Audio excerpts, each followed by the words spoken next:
familia? ¿Cómo están? Muy buenas y macabrónicas noches, Lalito Caballero. ¿Cómo estás, amigo? Ya somos mayores de edad, güey. Poncho, ¿qué tal? Con el gusto de saludarte. Efectivamente, somos ya en el programa 018 de Polvo de Momias. Es lo que te iba a comentar. Aparte, los 12,000 suscriptores, es un número que me llama la atención al día de hoy. Te paso cuatro datos, ¿no?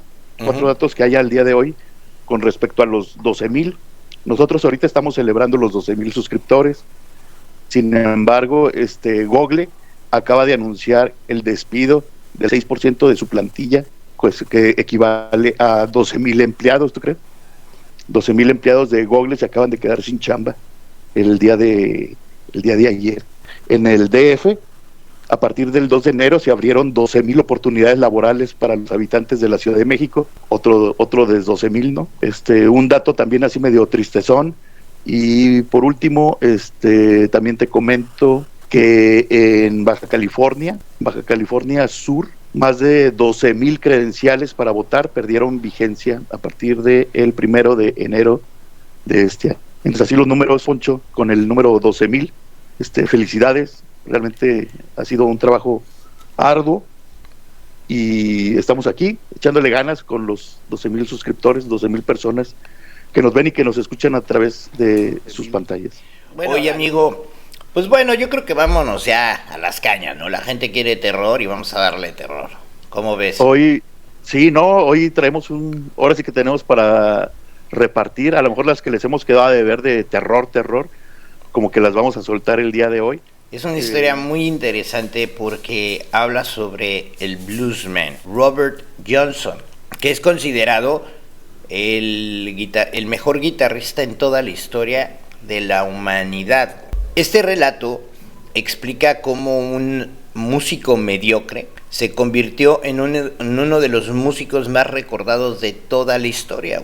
Robert Johnson no es solamente por la leyenda de que supuestamente él le vendió su alma al diablo, sino por los mismos hechos que hablan en sí. Dicen que Robert vendió su alma al diablo a cambio de su talento en el cruce de caminos, Mississippi. Robert siempre vivió realmente en las sombras y se hizo famoso después de su muerte porque hay muchas discrepancias en su historia, que en realidad muchas están mezcladas entre la fecha exacta de su muerte. Esta historia inspiró mucho a que decía que Robert Johnson sobreexistió en sus discos. Pero ¿quién era Robert Johnson? ¿Dónde empezó?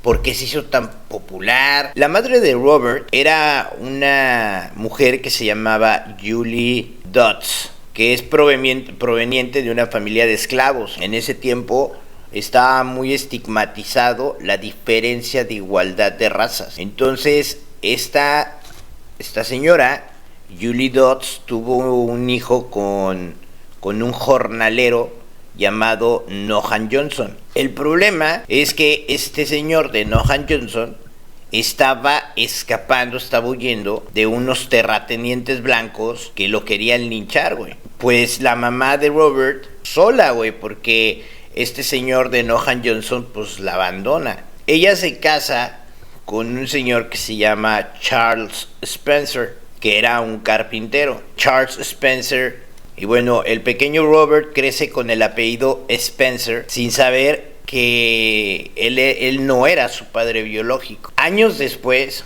su madre le comenta que realmente él es hijo de un jornalero que se llama Nohan Johnson. Robert toma la decisión de usar el apellido de su padre, del padre que no conoce, y así comienza la leyenda de Robert Johnson.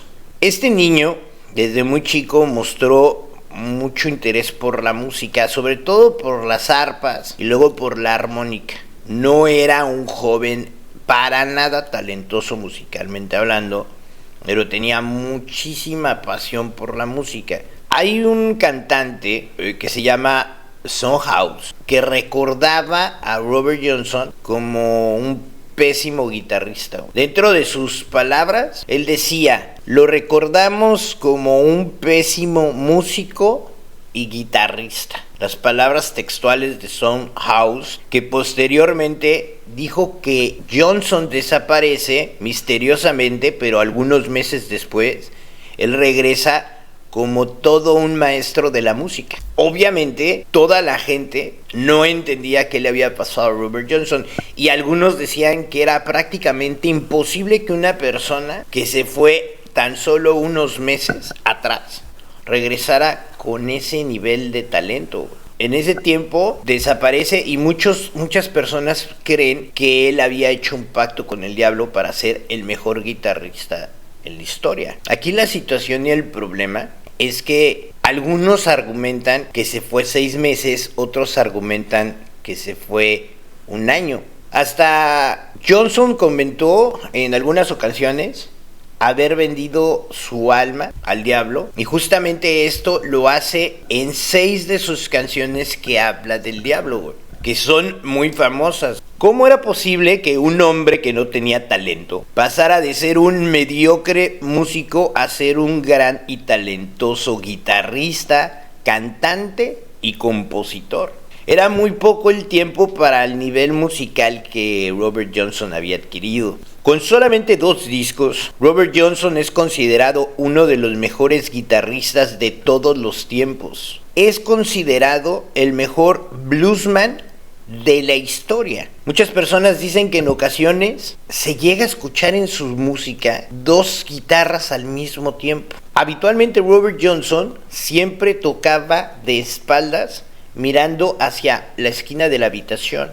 Nunca tocaba de frente, nunca permitía que nadie lo viera a los ojos. Algunas personas argumentaban que Robert Johnson, cuando tocaba, no estaba tocando solo, estaba tocando con el diablo. Entonces, algo pasaba en sus ojos. Algunas personas que llegaron a decir que pues lograron como que ver el pretil de los ojos de Robert Johnson, pues decían que los tenía de color rojo. La gente que en ocasiones también llegó a ver a Robert Johnson tocar de frente, comentaban que Robert Johnson tenía como la mirada desorbitada, como si estuviera poseído, en un estado de trance, no un estado normal, simplemente como si fuera un títere. La gente argumentaba que parecía un zombie. Pero la pregunta más importante es ¿qué pasó en ese cruce de caminos? ¿Cuál es realmente el motivo de la desaparición de Robert? ¿Y cuál fue la causa por el cual se fue? Algunos argumentan que Robert Johnson fue precisamente a buscar a su padre biológico al sur de los Estados Unidos. Algunas personas dicen que no fueron meses, como lo asegura Soundhouse. Algunos dicen que fueron un poco más de 1 año. Pasó de ser un artista aficionado a un músico que transponía frases de piano y sugirió el uso del contrabajo anticipado a la metamorfosis del blues. ¿Qué ocurrió durante la década siguiente en Chicago? En 1911 desaparece misteriosamente Robert Johnson, cuando los músicos de Mississippi electrificaban sus guitarras y añadieron grupos de acompañamiento. Algunos aseguran que eran la obsesión que escuchaban esos discos que giraban justamente a 78 RPM. Era un intérprete magnético y el productor Don Lowe en 1936 y 1939, grabando 2 discos precisamente con Robert Johnson en tan solo 5 días.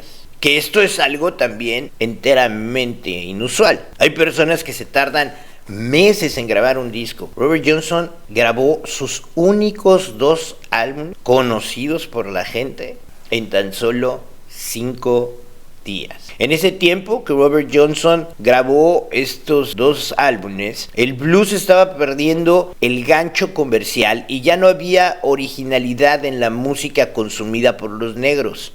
No existían problemas de copyright, por lo tanto era muy fácil que la gente agarrara los éxitos de otros cantantes y los empezaran a replicar, y así subsecuentemente músicos de las nuevas generaciones. No había nadie que sancionara el plagio de la música. Sin embargo, las canciones de Robert Johnson no las podían copiar porque simplemente no las podían tocar. La música del blues era simple y sencillamente la música del pueblo. Hay muchos grados de misticismo en las obras musicales de Robert Johnson. Estas 29 canciones que se escuchan referente al cruce de caminos y a su encuentro con el diablo en el Crossroad Blues, Me and the Devil Blues, en la que dice que el diablo tocó a su puerta y los saludó, que caminaron juntos y muchos artistas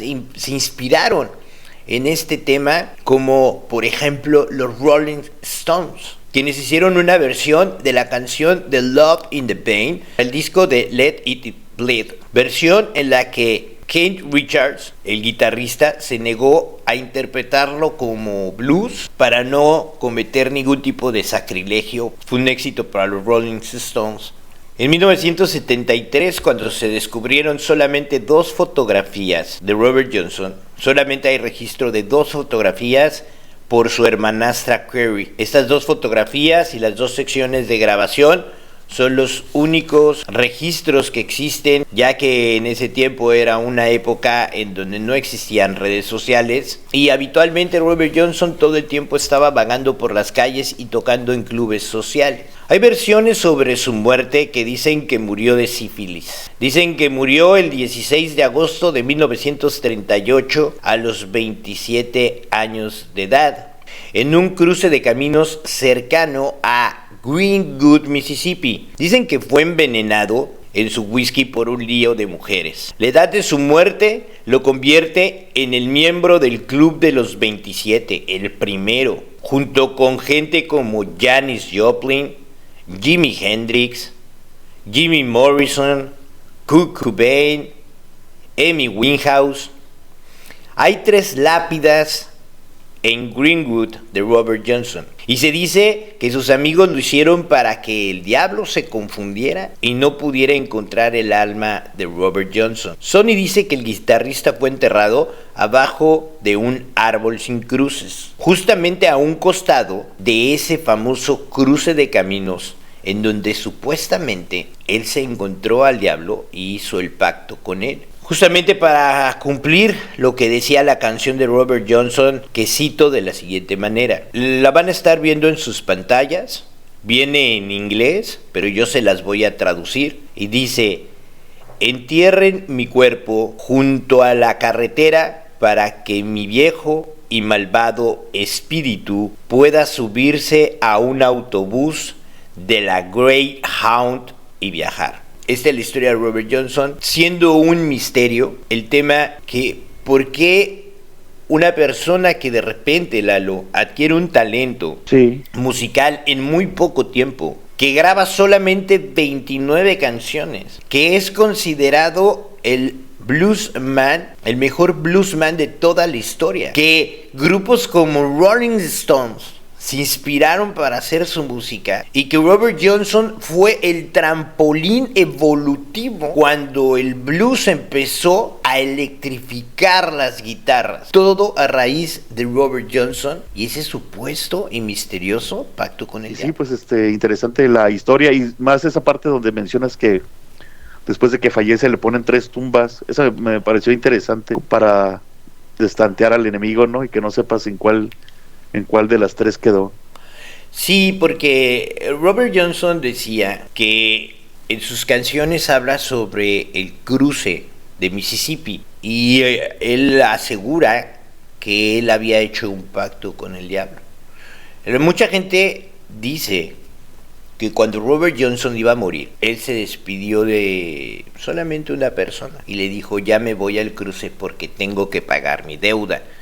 Otros argumentan que la muerte de Robert Johnson fue precisamente por envenenamiento, que alguien le puso veneno en su copa de whisky por un lío de faldas. Otros dicen que murió de sífilis. Incluso cuando grabaron los discos, le dijeron: pero es que ¿por qué quieres grabar 2 discos en 5 días? Y le dijo: porque no tengo tiempo, tengo que pagar. Justamente a esta productora de Download, y te estoy hablando que eran 1938, junto con el violinista del diablo, la canción del violinista del diablo. Hacen que Robert Johnson sea como de este pequeño club en donde dicen que ciertos cantantes, artistas, políticos han hecho pactos con el diablo y lo asemejan a través o de sus canciones o de símbolos. Sí, Poncho, muy interesante ahorita que comenta respecto a los pactos que hay con algunos artistas musicales con respecto al Satanás. Me viene a la mente en los años 90, ¿no? Cuando mencionaban que había muchos, o varios más bien, artistas, varios cantantes, sobre todo de rock, que manejaban sus mensajes subliminales cuando escuchabas sus canciones al revés, ¿no? Ya ves que eran los acetatos de LP y que los ponías al revés. Sí, claro. Y que por ahí se escuchaban este tipo de mensajes que eran parte del pacto que tenía, transmitir el mensaje que les enviaba Satanás para poder hacerlo masivo. Digo, eso era así como que noventero. Hoy en día, pues al derecho y al revés se las ponen, ¿no? Y hay estas canciones, no sabes si si existen en la red o se puedan conseguir. De hecho, sí existen. Me entró la curiosidad no, de sí saber. Existen, claro. O sea, tú puedes poner Robert Johnson. Ajá.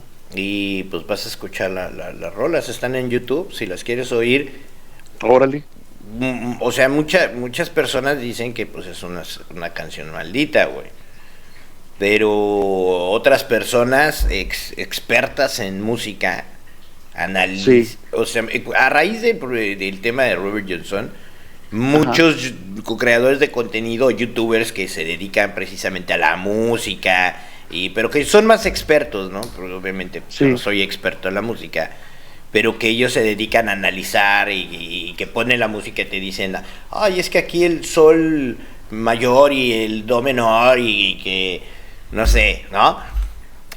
Todo un análisis, o sea, sí la han analizado a fondo. Pues. La han analizado a fondo, güey, y hay unas pistas de la canción de Robert Johnson que dice, o sea, se como que se entrelapan dos audios, güey. Como que se escuchan dos personas tocando la guitarra al mismo tiempo. No sé si te acuerdas de la historia que contamos del violinista del diablo, güey. Sí, me vino a la memoria precisamente que platicamos.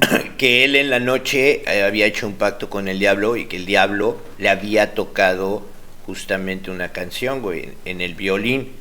Pero él lloraba porque decía que jamás había escuchado una melodía tan hermosa como la que escuchó esa noche y que él no la podía interpretar. Ajá, güey, no la podía interpretar y que él se ponía a llorar porque decía, es que aunque todos digan que mi canción es muy buena, pero realmente no se acerca ni poquito a lo que yo escuché, güey. Si obviamente quieren ustedes escuchar la historia del violinista del diablo, pues aquí en nuestros programas está justamente, no me acuerdo si es Polvo de Momia 4 o 5, pero creo ahí que está. Es en el 4. Si quieren, vayan a ver la historia del violinista del diablo, pero sí, ahí está la historia de Robert Johnson. Traigo una historia muy chingona con respecto a un fenómeno social, religioso que se desarrolla durante el mes de enero aquí en el estado de Guanajuato y de Jalisco principalmente, que son los famosos sanjuaneros. Durante el mes de enero, personas de diferentes estados de la República como Querétaro, San Luis Potosí, Jalisco, Guanajuato, hacen una caminata rumbo a San Juan de los Lagos, que es donde está la Virgen. Entonces, esta caminata pues depende desde dónde la inicies, pero hay un punto muy particular que es en la Y en León, Guanajuato, la salida de León a San Juan. Son aproximadamente 75 kilómetros, en los que la gente pues va caminando. Algunos van escuchando música, otros van orando, otros van platicando, otros guardan silencio, y es una caminata principalmente que la hacen por las famosas mandas, que porque alguien se recuperó de una enfermedad, que porque alguien consiguió trabajo, alguien consiguió novio o pareja. Es una muestra de agradecimiento a la Virgen, y entonces las personas pues hacen esta caminata. Te hago una breve reseña, es muy breve reseña histórica con respecto a cómo estuvo la cuestión de la Virgen. Entonces estas mandas pues puede considerar como una caminata de fe o el valor de la fe. Es un agradecimiento a la Virgen, que nace esta tradición en 1850. La milagrosa Sigualpilli o San Juanita, patrona de San Juan de los Lagos, es una inmaculada fabricada en pasta de caña de maíz. Debe su fama a que en 1623 resucitó a sus pies a una niña que en un acto circense fue atravesada por un cuchillo. Hoy es el segundo lugar de peregrinaje en México, después de la Basílica de Guadalupe. San Juan de los Lagos es un municipio y localidad del mismo nombre, situado en el estado de Jalisco, México. A esta ciudad afluyen anualmente miles de peregrinos debido a la Catedral y Basílica de Nuestra Señora de San Juan de los Lagos, que alberga a la imagen de Nuestra Señora. La Virgen de San Juan de los Lagos, o Sigualpilli, es una pequeña imagen de la Virgen María en su advocación de la Inmaculada Concepción, considerada milagrosa y venerada en la ciudad de San Juan de los Lagos, de la cual es patrona. Es visitada aproximadamente por 7 millones de peregrinos al año, llegados de todos los rincones de México, de Estados Unidos, de América Latina y algunos lugares de Europa, lo que la convierten en una de las mayores peregrinaciones del mundo. Lo que te comentaba hace un momento, es obviamente la segunda más visitada después de la Virgen de Guadalupe en el cerro de Tepeyac. Usualmente también es llamada con el nombre de San Juanita o San Juanita de los Lagos. Cuentan que la imagen de la Virgen fue donada en 1545 por el fraile Francisco Miguel de Bolonia. Con el paso del tiempo, la imagen de la Virgen fue olvidada y por principios del siglo XVII fue arrumbada en la sacristía de la iglesia del pueblo. Sin embargo, tras su primer milagro en 1623, comenzó a adquirir fama por sus milagros. En aquellos tiempos era conocida con un nombre de origen náhuatl, Sigualpilli, cuyo significado es dulce y distinguida señora.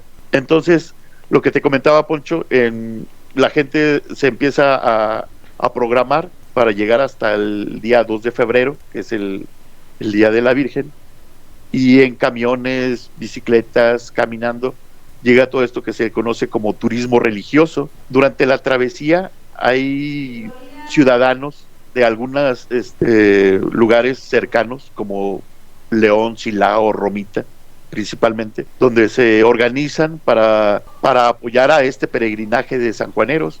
Por ejemplo, algunos llevan chicharrón, arroz, frijoles, picadillo, café, pastillas para el dolor, y lo hacen obviamente sin esperar nada a cambio, lo hacen de una manera en apoyo a los peregrinos. Dicen que muchos caminos llegan a San Juan, pero solamente uno es seguro, que es el camino de la fe. Para este 2023 se prevé que por la ciudad de León transitarán 300,000 sanjuaneros a partir de la semana del 20 de enero al 2 de febrero, o sea, esta semana. Tan solo durante el fin de semana del 20 al 22 de enero, autoridades municipales esperan la salida de 70,000 peregrinos de León, por lo cual ya han acordado con sus representantes cuáles serán las rutas a seguir y los espacios designados para su descanso. Entonces, los que vienen desde más lejos, pues obviamente llevan sus casas de campaña, cobijas, llevan todo esto como para pernoctar en el trayecto, en el camino. Hay varias zonas. Hay una que se llama la mesa, que le llaman, que es un cerro que parece como una mesa, que también es un punto como diciendo, ya pasando la mesa ya está ahí más cerquita. Obviamente pues la gente llega cansada, llega ampollada, y algunos no aguantan y se van en camión mejor, o piden ride, pero es un río de gente. Pero ¿cuántos kilómetros, por ejemplo, son de Guanajuato a...? De aquí de Guanajuato a San Juan son San Juan. 70 más 50, 120 kilómetros. Y todos se lo tienen que echar y caminando. todos se lo chutan caminando, ¿sí? Entonces hay, este contexto te lo pongo, Poncho, porque hay miles y miles de historias en el trayecto vamos a llamarlo, de la Y de León a la ciudad de San Juan. ¿Por qué? Porque mucha gente no alcanza a llegar, principalmente los que no llegan. Te voy a decir por qué. Porque ha habido una serie de accidentes fatales en donde han vuelto madre los carros, y aunque van por la orilla en un río de gente, se llevan a sanjuaneros, se quedan dormidos, van ebrios, y desafortunada y desgraciadamente han perdido la vida muchísima gente. Entonces hay una infinidad de historias acerca de fantasmas, de la gente que tenía como que la idea de llegar hasta la Virgen de San Juan para agradecer, pero no alcanzaron a conseguirlo. Entonces, cuando vas caminando, principalmente cuando está oscuro en este trayecto, muchos platican de que se les acercan algunas personas y luego de repente que se les pierden y que ya no los ven. Entonces, así como pues cualquiera puede contar historias tradicionales, y hay una muy tradicional que se llama El Costalito, a la que te voy a dar lectura. Es la leyenda más tradicional.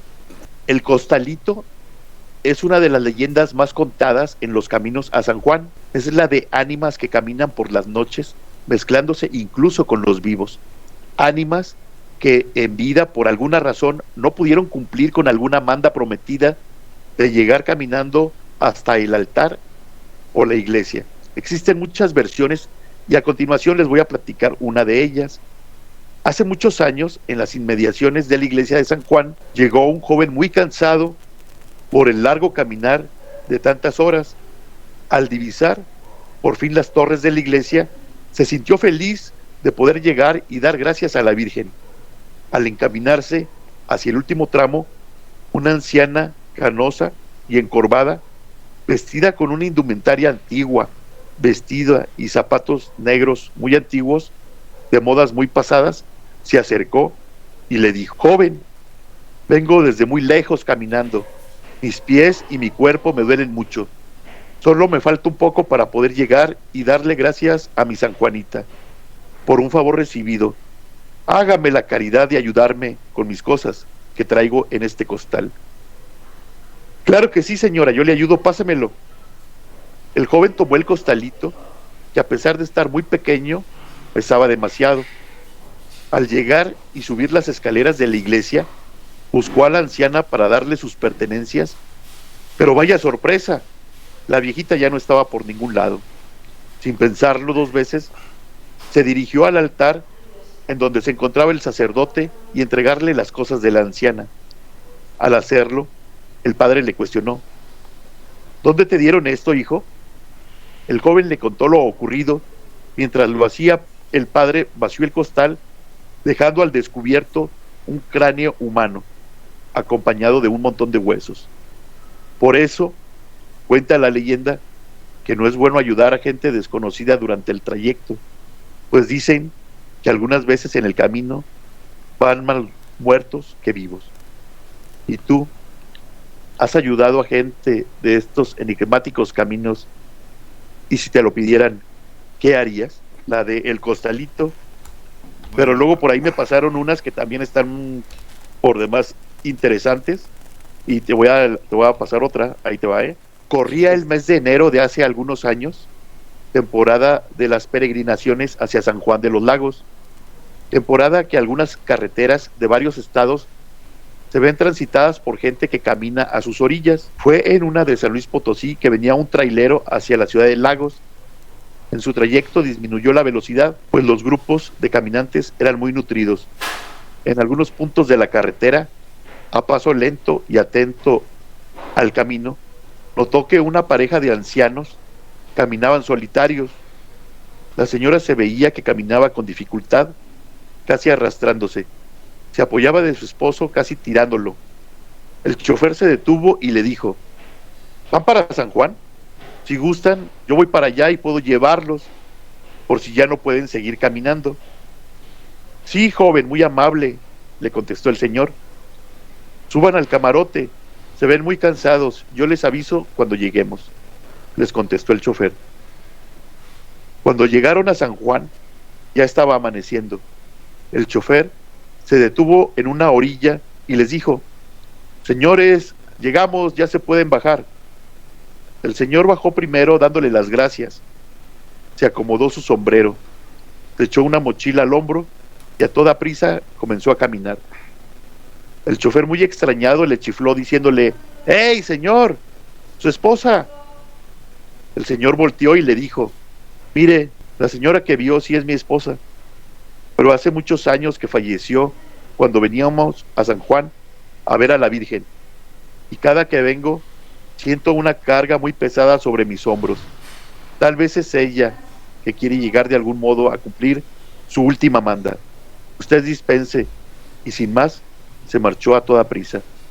El chofer, sin dar crédito a las palabras del viejo, fue a revisar el camarote sin encontrar rastro alguna de la señora. Cuentan que no volvió a manejar esa unidad, pues algunas noches solitarias sentía la presencia de la señora observándolo desde la parte de atrás, justo en donde estaba el camarote.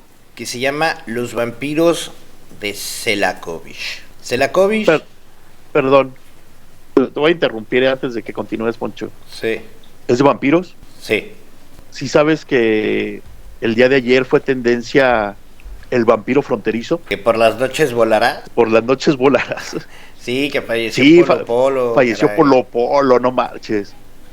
Yo creo que fue el primer estandopero comediante aquí en México, ¿no? Bueno, lo considero como el primer estandopero. Muy buenos sus chistes. Y me vino ayer me estuve acordando, ayer en la noche me estuve mucho acordando del vampiro fronterizo, que por las noches volarás. A pesar de tus hechizos, mis nachas no las tendrás. Sí, claro, era un clásico. ¿Quién no escuchaba los cassettes de tu papá? Bueno, en este caso yo escuchaba los cassettes de mi papá. Sí, Y... a escondidas. Sí, y que la verdad eran chistes bastante malones, pero los hacía muy largos, o sea, los hacía historia, y la Sí. historia era muy buena, güey. Sí, la forma en como los contaba era lo que valía, ¿no? Sí, o sea, en realidad los chistes de Polo Polo eran monólogos. Sí, Eran monólogos. y fue el primer comediante que realmente mencionaba, decía las maldiciones, ¿no? Sí, Así, sí, porque no era muy común. No, lo que pasa es que en esa época, en el cine mexicano, pues lo más, digamos, fuerte que había, pues eran las películas de Rafael Inclán, güey. De El Caballo. Sí. O sea, eran como que las películas, era como que, digamos, el cine grosero, el cine más fuerte. Y realmente el primer comediante que llegó a romper esa barrera de las malas palabras fue Polo Polo. Y fue realmente, así como tú lo dijiste muy atinadamente, güey, fue pues una persona que puso de moda lo que hoy conocemos como stand-up. Sí, y entre sus múltiples chistes, ayer fue tendencia el vampiro fronterizo. Los que no lo han escuchado, pues por ahí ahí se lo chutan, ¿no? Eso su chiste más de los más populares que tiene Polo Polo, y que pues bueno, que en paz descanse. What? What? Bueno, sí, perdón por el paréntesis, Poncho, perdón. No, está bien, pues la verdad se recordar a un comediante como Polo Polo, güey, pues. La historia se llama Los vampiros de Selakovich, la República Checa. Esta ciudad se encuentra cerca de Praga, y en esta ciudad, en 1997, descubrieron un cementerio con tumbas de vampiros. Esta ciudad era una ciudad medieval reconstruida en el siglo XVI. Tiene restos arqueológicos del Paleolítico y la época medieval. En esos tiempos la gente le tenía mucho miedo a los vampiros.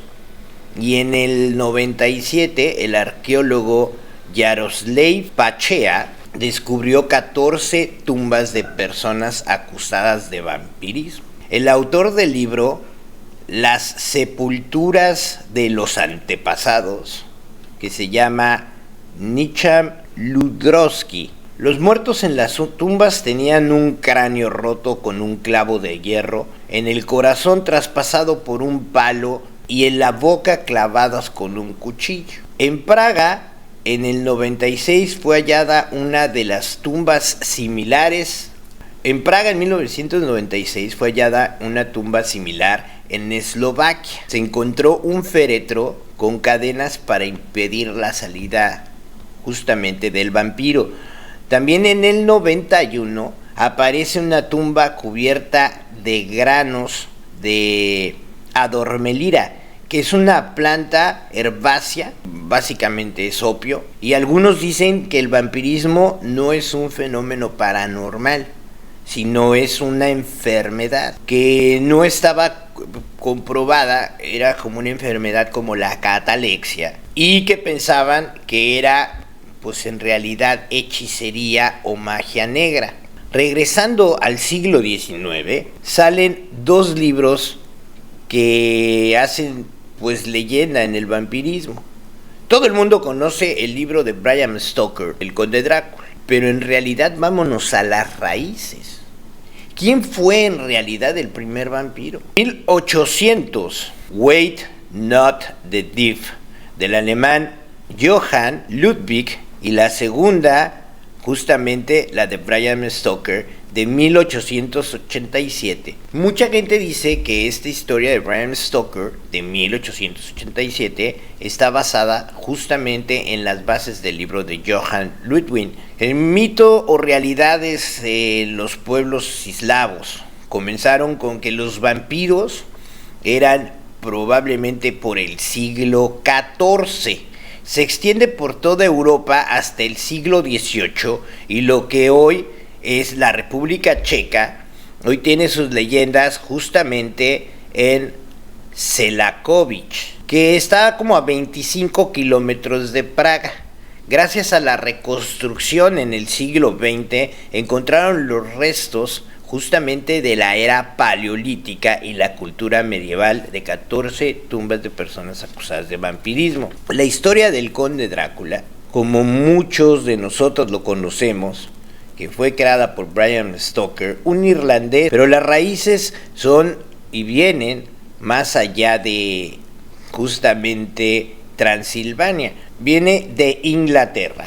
Desde el momento que el vampirismo de Transilvania llega en un barco de náufragos con planes de hacer su guardia en la finca de Carfax, al oeste del río londinense. Pero Drácula no fue el primer vampiro de la literatura inglesa. ¿Quién fue el primer vampiro? Fue John Polidor, el primero que introdujo a los vampiros en la literatura inglesa en 1819. Se inspira en Lord Byron en la novela de Glen Arbon en 1816. The Lady Caroline Land, el primer vampiro, fue un señor inglés de más de 200 años que surge de ese pequeño arqueotipo de vampiro. La Universidad de Hertfordshire ha descubierto que el vampiro de Trendling, según se dice, apareció en Coverland. A la señora Fisher en 1750 lo relataba el doctor Augustus Aria, un clérigo. La vida tranquila, 1831, según esta historia, el vampiro araña la ventana de una bóveda y más tarde se descubren unos ataúdes que han sido abiertos y en el interior hay cuerpos destrozados, pero solamente un ataúd permanece intacto. La tapa se ha aflojado, se han arrugado y momificados, pero siguen intactos. Se encuentra el vampirismo con Rockling en las partes que cubrían los nativos de Reykjavik. Fueron conocidos como murciélagos debido a los monstruos y criaturas que salían volando de los cimientos de las iglesias de 1733. La existencia de los murciélagos vampiros que chupaban sangre se confirma hasta 1832, cuando Charles Darwin vio a uno que se alimentaba de un caballo en sus viajes a Sudamérica en el Bicol. El vampiro de Crumbling nunca ha sido verificado, pero es popular en el siglo XX. Aparece como el vampiro británico en 1977 en una antología de horror de Daniel Farson, que es el sobrino nieto de Bram Stoker. Pesadilla de Buckinghamshire. Hay un caso que no tiene relación con la ficción. El poco conocido vampiro de Buckinghamshire en el siglo XII, los registros muestran que Shanhiru, el obispo de Lincoln, fue llamado para tratar como el vengador y se le dijo a Shaikiru que no habría paz hasta que él fuera enterrado y quemado vivo. Cuando abrieron la tumba se encontraron que el cuerpo no se hallaba en grado de descomposición. El vengador de Buckinghamshire no tuvo un entierro de vampiros, pero eso es una creencia de que los vampiros existen desde inicios del siglo XII, justamente en la Gran Bretaña. Los habitantes de Werdon Piercing mostraron una creencia generalista en la creencia de los muertos y comenzaron a quemar y descuartizar los cuerpos, incluidos los de los niños, las mujeres, los adolescentes, pero para evitar lo que ellos creían que podía llegar a ser una plaga de vampiros, quedó desierto después de que una catástrofe, gracias al libro de Drácula, que viene justamente la base del libro de Drácula por el conde Drácula, el empalador. Creen que estas prácticas pertenecen a aquellas prácticas de la Europa oriental. Antes que el conde Drácula llegara a Yorkshire por sus propios suministros, el pueblo transilvano en Rumania, la historia data muchísimo más. Estos son como que una cronología de las leyendas justamente de los vampiros. ¿De dónde surgen? Todo esto es justamente, Lalo, a raíz de que empiezan a encontrar estas tumbas. Esto lo descubren, se lo repito por si les quedó alguna duda, descubren en el 97, lo descubren en Praga. En el 97 el arqueólogo Jaroslav Pachea descubre otras 14 tumbas de personas que supuestamente fueron acusadas de vampirismo. Estamos viendo aquí que también dentro de un mito y una creencia cultural se llegó a generalizar un pánico. Entonces la gente que pensaba y que aseguraba y que acusaba a alguien de vampirismo seguían precisamente estas prácticas. Entonces probablemente estas tumbas que encontraron no eran propiamente vampiros, sino eran personas que habían sido víctimas de una ideología cultural o un pánico generalizado, como lo que pasó con las brujas de Greenwich o lo que ha pasado en la Santa Inquisición, etcétera. Por otro lado, también se encuentran precisamente tumbas en Praga en el 96, en Eslovaquia, y aquí vemos otro tipo de cultura y otro tipo de ideas en donde pues arriba justamente de las tumbas, según las creencias eslovacas, ponían granos de adormilera, ¿no? Que es esta planta herbácea que es derivada del opio. También estamos viendo, justamente puntualizando, que en ese tiempo, cuando la gente tenía, por ejemplo, catalexia, que era cuando los enterraban vivos, pues también había gente que consideraba que esto propiamente era un tipo de enfermedad, güey. También lo que me llama la atención de toda esta cronología son las leyendas. O sea, 1800, el primer libro que inspira a Bram Stoker es Wait Not the Thief, justamente del alemán Johann Liebknecht. Y luego sale el libro de Drácula, basado justamente en el conde Drácula, que es este conde que le decían el empalador, El empalador es prácticamente enfrente de su castillo, pues tenía lanzas y mucha gente empalada enfrente de su castillo. Sí. Pues estamos viendo también cómo este mito, a raíz de que Bram Stoker lo hace popular, se populariza la historia de Drácula, justamente cómo se empieza a extender hacia la Europa oriental en el siglo XVIII.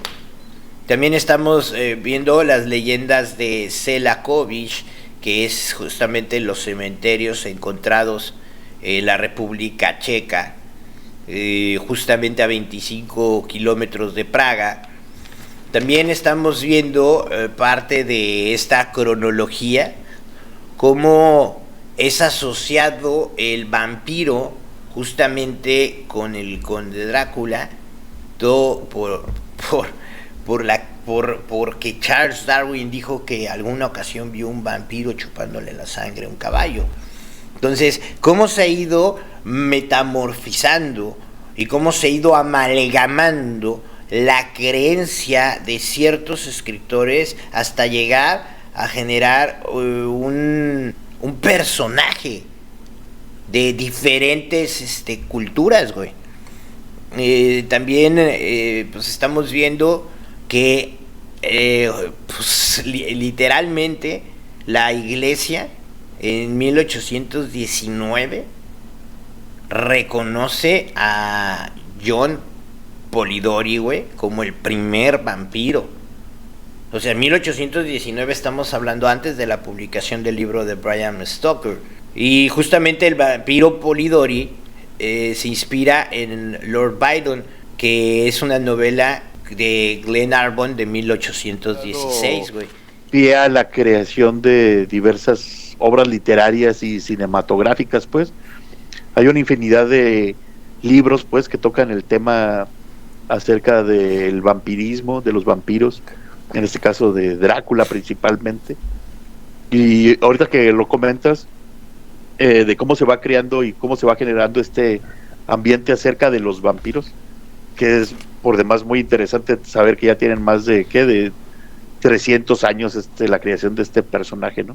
Me vino a la mente, entre los múltiples libros y películas que hay, me acordé de uno muy buenísimo que se lo recomiendo, se llama La Fortaleza. La Fortaleza, por ahí, yo creo que dejamos por ahí el link para la descarga. Es un libro muy bueno que trata acerca de la Segunda Guerra Mundial. Hago un breve paréntesis nada más para poner una breve sinopsis, en donde está el ejército alemán y se resguardan precisamente como en un castillo.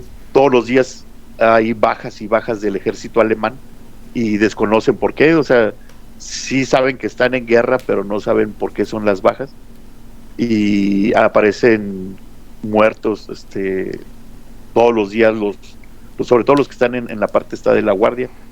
Llega un momento en el que se dan cuenta que adentro del castillo existe un vampiro que está escondido.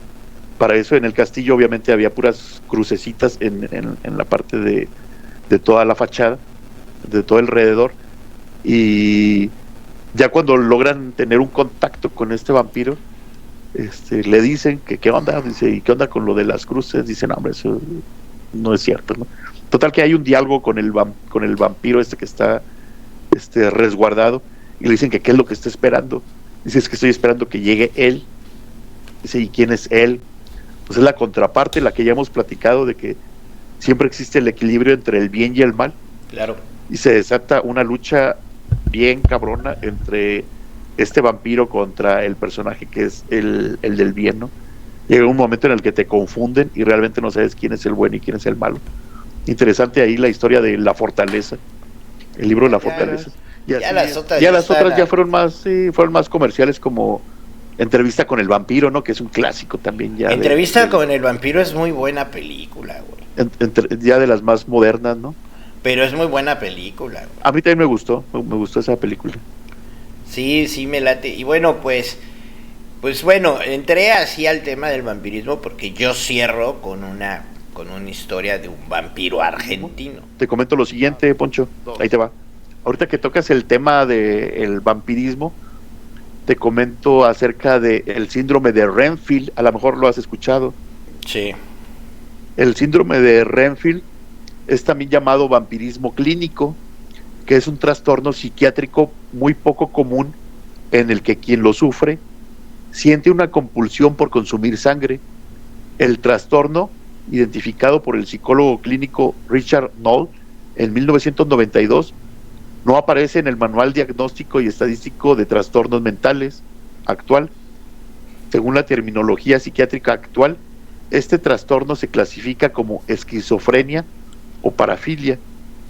La condición lleva el nombre del personaje Renfield en la novela Drácula de Bram Stoker en 1887.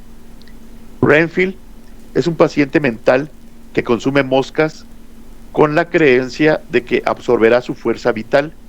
Con el tiempo comienza a alimentar las moscas a las arañas y las arañas a los pájaros, para después consumir a los pájaros para obtener una mayor concentración de fuerza vital. Las personas que padecen esta enfermedad comúnmente creen que obtienen algún tipo de poder o fuerza a través del consumo de la sangre. Las personas que padecen el síndrome de Renfield son mayoritariamente hombres. El trastorno generalmente se desencadena por un evento en la infancia en el que el paciente asocia la vista o el sabor de la sangre con la emoción. Durante la pubertad, los sentimientos de atracción por la sangre se vuelven de naturaleza sexual. La condición generalmente sigue 3 etapas. En el primero, el autovampirismo o autofagia.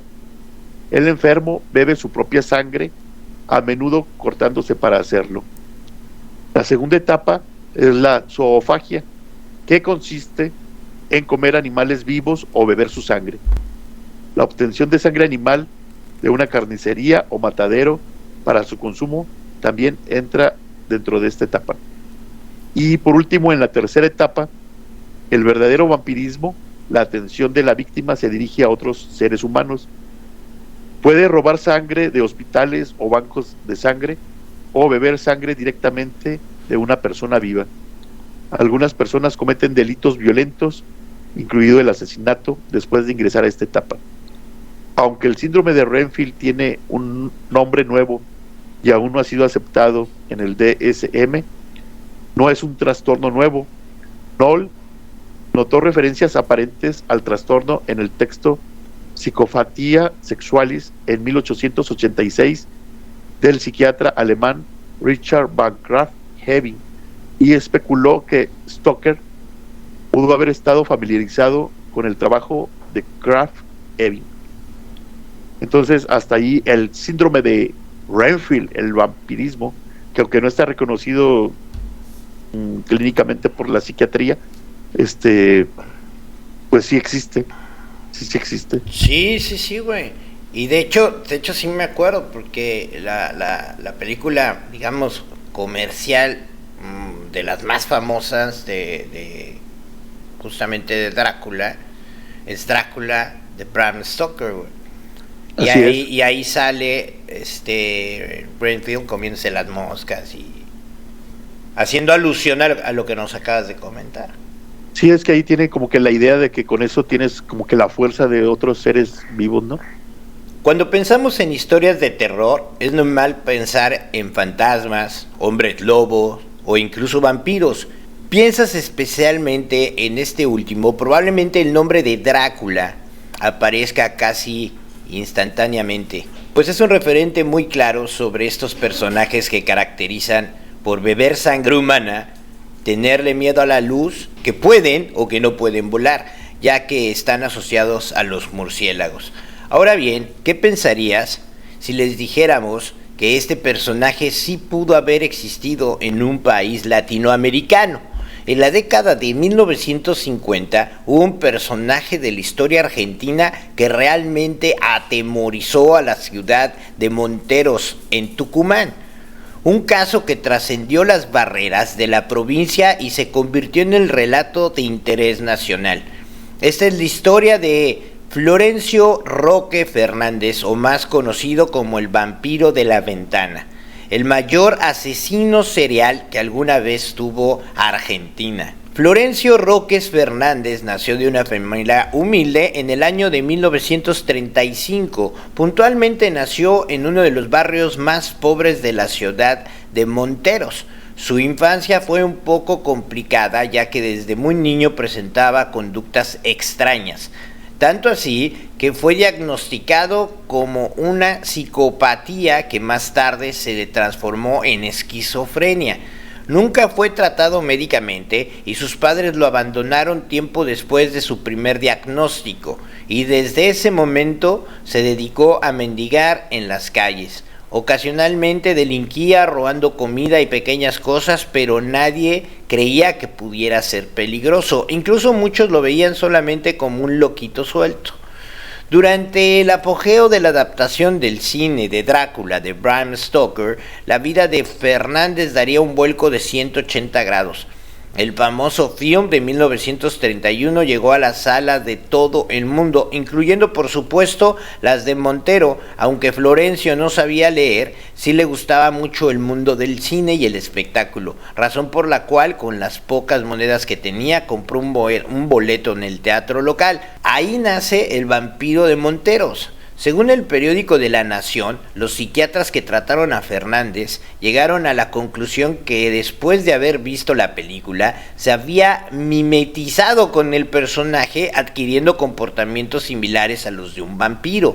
Tenía fotofobia, es decir, sentía molestia ante la luz, razón por la cual vivía en una cueva y solo salía por las noches. Además, también se registró que tenía fuertes deseos sexuales por la sangre. Su primer crimen precisamente ocurrió en la calurosa noche de 1953. Según las crónicas de ese entonces, Florencio se coló a la habitación de una joven con quien desde hace tiempo se había obsesionado. Entró por una de las ventanas que estaban abiertas y antes de matarla la golpeó con un martillo hasta dejarla inconsciente. Después procedió a morderle el cuello hasta desgarrarlo, causándole así su muerte. Este fue su modus operandi durante 6 años, en los cuales cometió un total de 15 asesinatos. El victimario aprovechaba que para la época, en el momento intenso de calor, era muy común dejar las ventanas abiertas todo el día y la noche. Incluso las autoridades llegaron a creer que, así como la película de Todd Browning, también recogía la sangre de sus víctimas y las bebía. Toda esta mezcla de elementos hicieron de hechos que la comunidad creyera que sí había un verdadero vampiro rondando por la zona. Las primeras indagaciones que la policía local no arrojaron resultados. Después de las semanas de investigaciones siempre llegaban a los mismos puntos muertos. Ahí fue cuando llegó la Policía Federal para que la colaboración con el caso. Días después, el 14 de febrero de 1960, el asesino al que se les adjudicó la muerte de 15 mujeres en Tucumán fue detenido en una cueva cerca de la ciudad. Según las crónicas de la época, Fernández cayó a sus 25 años, una noche cuando supuestamente planeaba el asesinato de su siguiente víctima. Sin embargo, esto jamás se ha podido corroborar. Se presume que cuando fue capturado no parecía realmente asustado, por el contrario, estaba casi aliviado. Varios medios y cronistas han dicho que las autoridades judiciales pidieron exámenes psiquiátricos y físicos para el victimario. De esta forma diagnosticaron su esquizofrenia y además de comprender las condiciones tan deplorables en las que vivía, sacaron esta conclusión. A pesar de ser acusado de asesinato, fue declarado imputable y se decidió internarlo en un psiquiátrico de San Miguel de Tucumán, donde murió en 1968, pero cuando fue a juicio, ¿quién estuvo a cargo del caso? Pues en realidad no se sabe. Pequeños datos como estos son los que también hacen que el público se cuestione si la historia fue real o no. La Gaceta de Argentina, por ejemplo, hizo un análisis sobre esto. Según lo que ellos publican, hay varios testimonios de que la gente del lugar que afirman que esto pues es una leyenda urbana. Juan Carlos García, un oriundo de la región de 50 años, le dijo a un medio de comunicación: miren que aquí nos conocemos todos y jamás hubo un asesino que haya matado a 15 mujeres. Si hubiera pasado eso, en la década de los 50, hoy tendríamos como 2.000 habitantes menos. Otra de las versiones indica que realmente Fernández era un albañil que le gustaba boxear, que sí tuvo problemas con la ley debido a que se metía en casas de mujeres y les hacía propuestas indecentes, pero que jamás llegó a matar a ninguna persona. Incluso el historiador de Montero, Arturo Celaya, dijo que no tenía ningún problema de salud mental, de hecho era un albañil muy trabajador y que no era un criminal. Aún así, la leyenda se ha extendido hasta lo más profundo del internet, generando grandes controversias si es verdadera o no. Pues como que ya nos tocaba tener también un vampiro acá americano, ¿no? O sea, todos europeos, pues ya como que ya nos tocaba. Ya nos tocaba un vampiro sudamericano. Sudamericano, sí, porque pues puros europeos, pues ya. Sí, por ejemplo, los cuentos del macabrón, aunque son semanales desde hace, te repito, desde hace más de 18 años. Cierto día llega un amigo y me dice, oye, ¿por qué no escribes acerca de los vampiros? Digo, pero pues no sé cómo. Dice, pues es que Guanajuato da para mucho, ¿no? La imaginación. Entonces empiezo a generar el macabrón como si fuera el vampiro de Guanajuato. Un vampiro que vive en la subterránea, pero que también de repente se esconde en las minas, como en la mina de la Valenciana, donde hay un tiro de más de 700 metros. Entonces está el vampiro viviendo, pero luego llegaba un momento en el que necesitaba otros personajes, por eso generé, como lo platicamos también en otro cuento, el de Macachondi, que era así como que una vampira sensual, el Macagüey, que era así como que un vampiro así medio pendejón, el Macadraca, que era el vampiro elegante, y poco a poco fui generando esta dinastía macabrón con los diferentes personajes basados aquí en la ciudad de Guanajuato. Hubo una escasez en estas historias que genero, hubo una escasez de sangre porque ya realmente no había tanta sangre para consumir y se genera una sangre alterna que le llaman macaglobina, que es una como sangre sintética, que es la que están consumiendo a falta de sangre fresca y natural.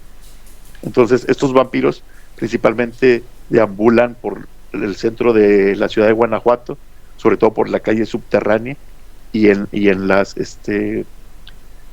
minas de aquí de la ciudad de Guanajuato.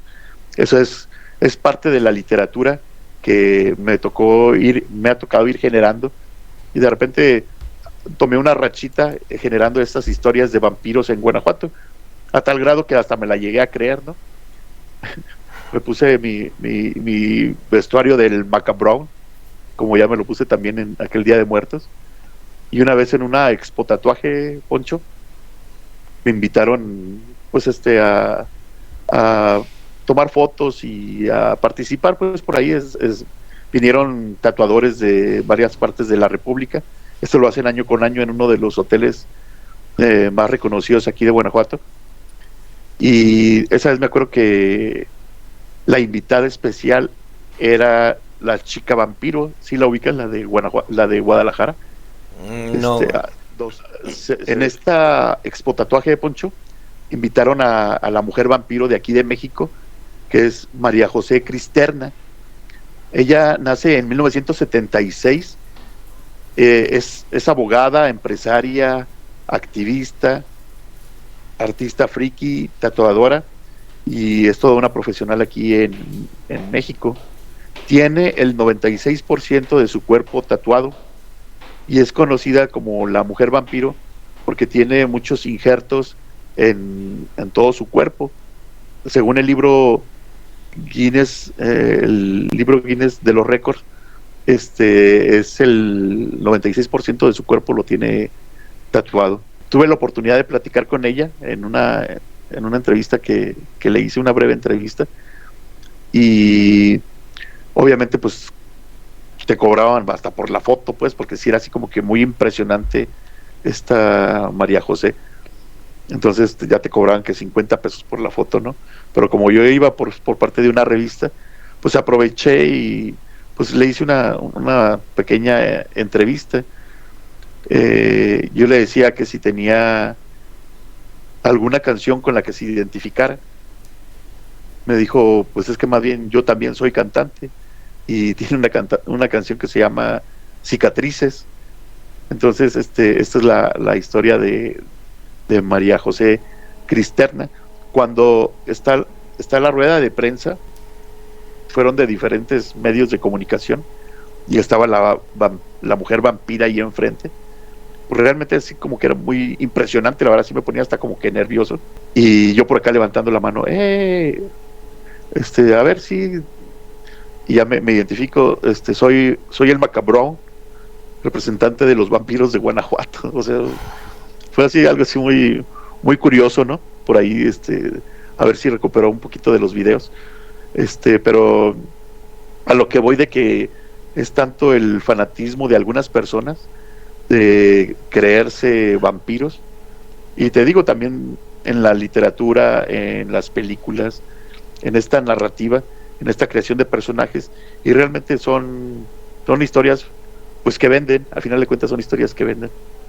Sí, porque es una mezcla y una fusión, porque estás viendo, por ejemplo, al conde Drácula, el empalador, estás viendo la historia de Bloody Mary, la que se bañaba justamente en sangre para rejuvenecer.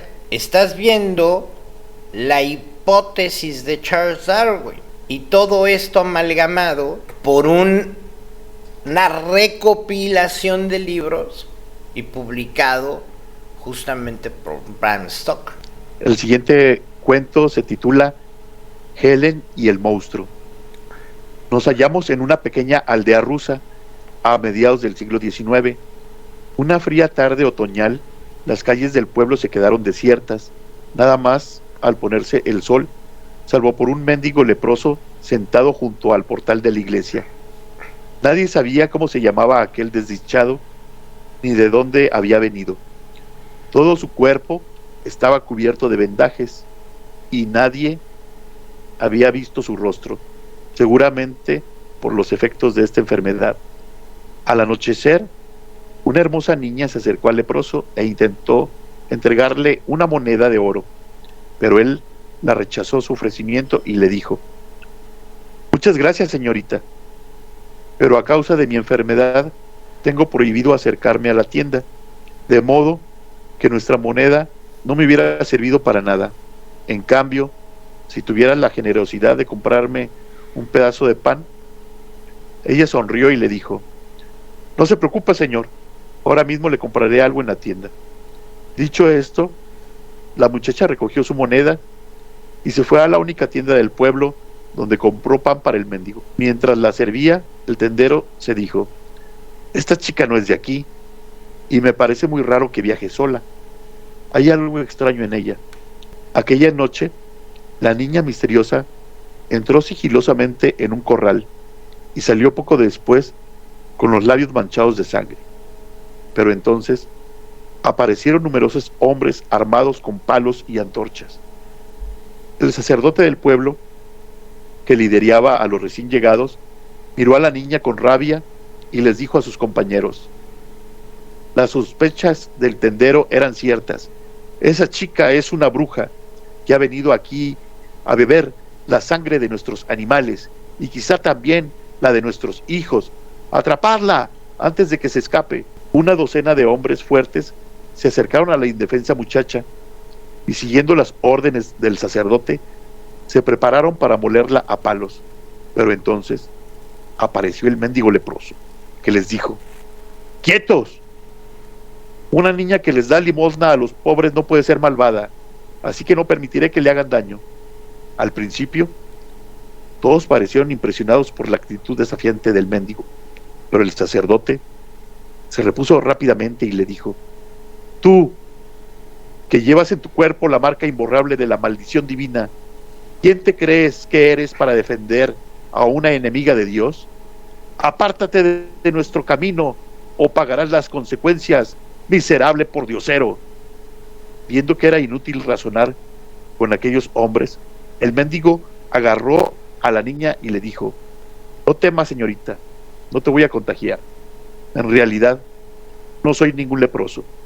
Dicho esto, aquel extraño individuo se abrió camino entre los campesinos, demostrando una fuerza arrolladora, y huyó al bosque con la niña en sus brazos. Pero entonces sonó un disparo, y el mendigo cayó al suelo, herido en un hombro. Varios hombres armados con escopetas se acercaron a él, dispuestos a matarlo antes de que pudiera levantarse. Ya iban a disparar cuando la niña emitió un silbido. Entonces salieron del bosque docenas de lobos que se arrojaron sobre los asustados campesinos, obligándolos a refugiarse en sus hogares. El mendigo, que ya se había recuperado lo suficiente para ponerse en pie, contempló el espectáculo y le dijo a la niña: no puedo creerlo. Así pues, ¿es cierto que eres una bruja? No soy una bruja. Soy un vampiro. Y también siempre he sabido que tú eres la criatura del doctor Frankenstein, por mucho que te hayas disfrazado de leproso para ocultar tu aspecto. Siendo un vampiro, resulta evidente que en realidad no necesitabas de mi ayuda. No, pero tú sí necesitabas de la mía para descubrir que tienes un corazón noble. Por cierto, me llamo Helen Belfort y ha sido un placer conocerte. Hasta siempre, amigo. Dicho esto, Helen se dirigió al bosque acompañada por los lobos. La criatura no dijo nada, pero le dedicó una sonrisa y luego desapareció entre las sombras. Poncho, entonces ya para cerrar, sí me gustaría hacerlo con una de las historias que muy amablemente nos hizo llegar Laura Mendoza. Es muy corta, pero es muy intensa y le doy lectura a continuación. Cuando iba a cumplir 15 años, mi madre estaba muy triste porque no tenía para hacerme una fiesta y ella era sola con 5 hijos. En una ocasión, antes de que llegase el día de mi cumpleaños, estábamos mis 2 hermanas y mi mamá en una habitación y no había nadie más en el departamento. Se le ocurrió decir de pronto que si la muerte quería ser mi madrina, tocara 3 veces la puerta de la habitación. Y ante el susto de todos, tocaron 3 veces la puerta. Aclaro que no había nadie más. Pasó el susto y después se nos olvidó. Muchas gracias a Laura. Nos hizo llegar otras historias por ahí, pero esta es con la que no me quería quedar con la espinita de comentarla, Poncho. Sí, no, muchas gracias a Laura y muchas gracias a la gente que pues nos manda sus historias. Larito Caballero, pues muchísimas gracias. Programa número 18 de Polvo de Momias. Despídete de tu gente. Poncho, agradeciéndole a los 12,000 seguidores que tenemos ya en Poncho TV Reload, invitándolos a que nos sigan apoyando con su like. Las compartidas que hacen en sus redes sociales realmente nos fortalecen como canal, como claro, programa, y la verdad es muy valioso y obviamente se los agradecemos de antemano, así como el tiempo que le invierten aquí con nosotros para vernos y escucharnos. Y pues nada más, Poncho, agradecerte también a ti el espacio aquí para Polvo de Momias. Te envío un fuerte abrazo. Gracias, para ti, amigo, y todas las personas que nos escuchen. Muchísimas gracias, Lalito. Bueno, pues ahí está, familia. Pues si les gustó nuestro contenido, suscríbanse a nuestro canal y denos un like y compartan. La verdad está chingón el programa, es informativo y aparte tiene matices de entretenimiento. Si no te gustó nuestro contenido, pues muchísimas gracias por vernos hasta el final. Por mi parte es todo. Poncho Borbolla, Lalo, gracias. Nos vemos. Bye.